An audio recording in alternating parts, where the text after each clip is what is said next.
welcome back to you too. There's a lot that's happened since I last saw you, but just in terms of the game, massive 3 points. I think it all felt very relaxed at half-time, Jace, and then West Ham obviously tried to come back into it in the second, but I don't think it ever really felt that Liverpool were in too much danger. No, they always felt in control of the game, and we spoke before the game about the importance of scoring early.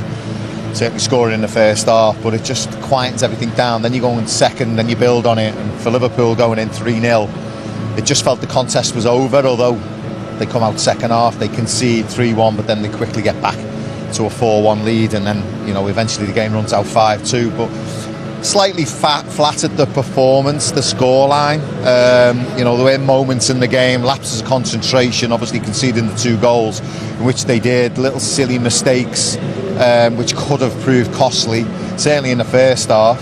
They weren't punished for them mistakes, and hence they went on and were clinical with their own chances that they created. So slightly flattered them 5-2, but listen, it's 3 points. It's brought Aston Villa right back in the mix, and it's put a pile of pressure on Manchester United and Chelsea for tomorrow's games.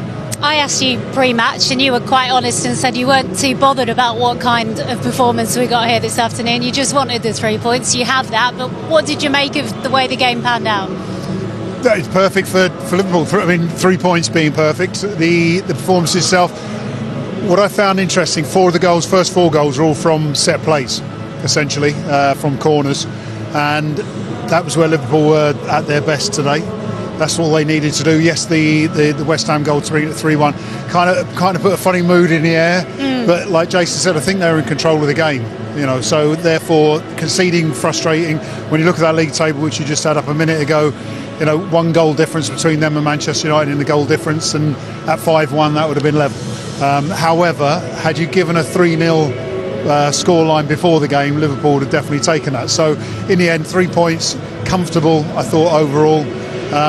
Different goal scorers as well, which made it good. McAllister's goal was somewhat fantastic. A beauty, wasn't it? Said. And I wouldn't get frustrated with the fact that Liverpool have conceded 2 goals in this.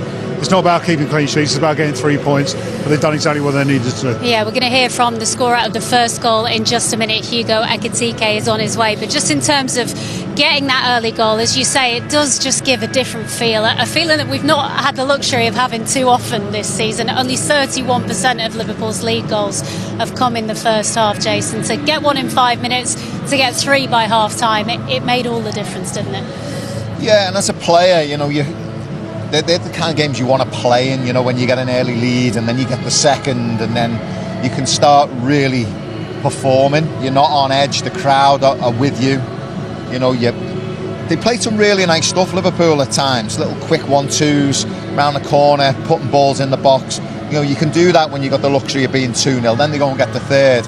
Unfortunately, then half-time comes and you go in, and it's very difficult to come back out with the same enthusiasm, isn't it? We've done it plenty of times. Sorry, I think Burnley and Brentford's probably a great example.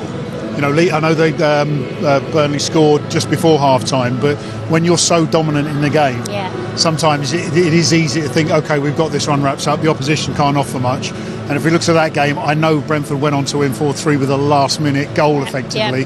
But what Liverpool did when they went to goal down was, right, we'll score again. I say we'll get in a position, and they scored again. So they were always, a good arm length away from being in trouble. And we have seen plenty of times Liverpool then go and concede again. And then it becomes really nervy.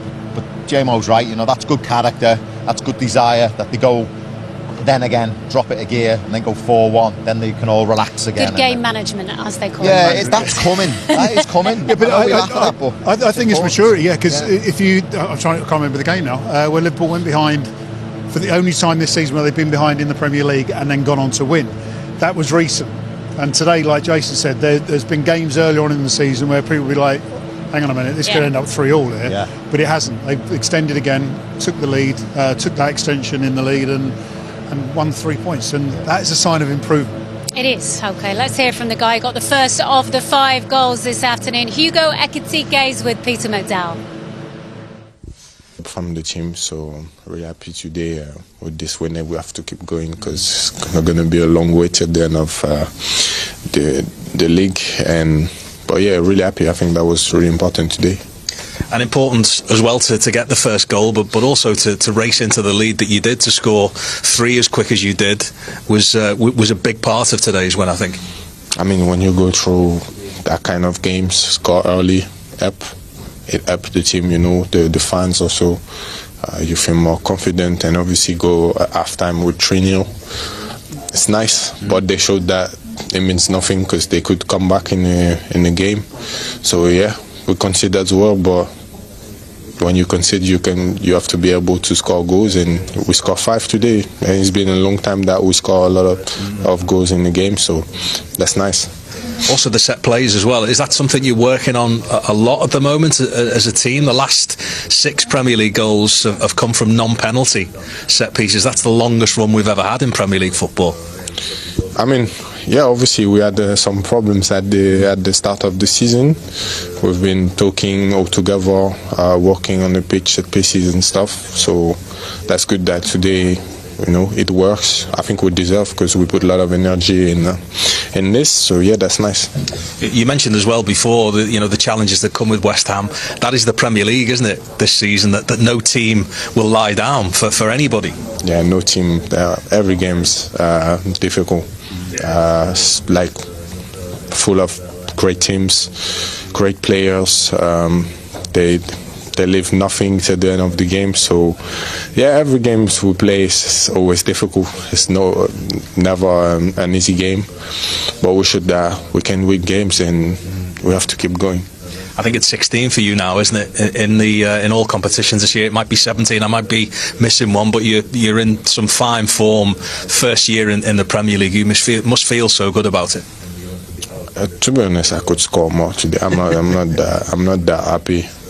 But it's not even all goals, you know, it's assists as well. Today I think I give 1 or 2 assists, I don't remember, but yeah, as long as I can help the team and be involved, that's the most important, and I want to win. So personally I'm happy, but I'm looking forward for the incoming games. You set such high standards. It's great to hear you say that, almost, that 17 and it could have been many more. You want more. You think you can improve week on week. Obviously I can improve. I could score also the last games. I had great chances, so I have to keep working. I want to be the best version of myself to help more the team, because I know I could help more, but it's always about lessons and, you know, getting better. So I'll try in coming games to be even better and score more and be involved more, and yeah. Well done today. Thank you. Oh, big thanks to Steve and to Tash up on the gantry. What an afternoon we have had here. Goals galore at Anfield this afternoon. Jason McAteer and David James will talk through all of them very shortly. First, though, we're going to bring you right up to date with what's been happening across the rest of the Premier League so far this weekend. It's been a busy day today, but we'll start firstly with last night's Wolves' surprise 2-0 win over Aston Villa in the West Midlands derby. Moving on to the lunchtime game today, Bournemouth playing out a 1-1 draw with Sunderland. Now 2 other matches as well as here at Anfield took place at 3 o'clock. Firstly, huge drama at Turf Moor. Burnley coming back from 3-0 down to Brentford to level the scores at 3-3. The Bees then win it in stoppage time through Mikael Damsgaard before Ashley Barnes thinks he's equalised with a 98th-minute goal, but that was ruled out for handball. Keith Andrews' side, incidentally, without Quavian Kelleher today, who was by the side of his partner. They have just had their first baby. Congratulations to the two of them. Moving on to the other results today, a 3-2 win for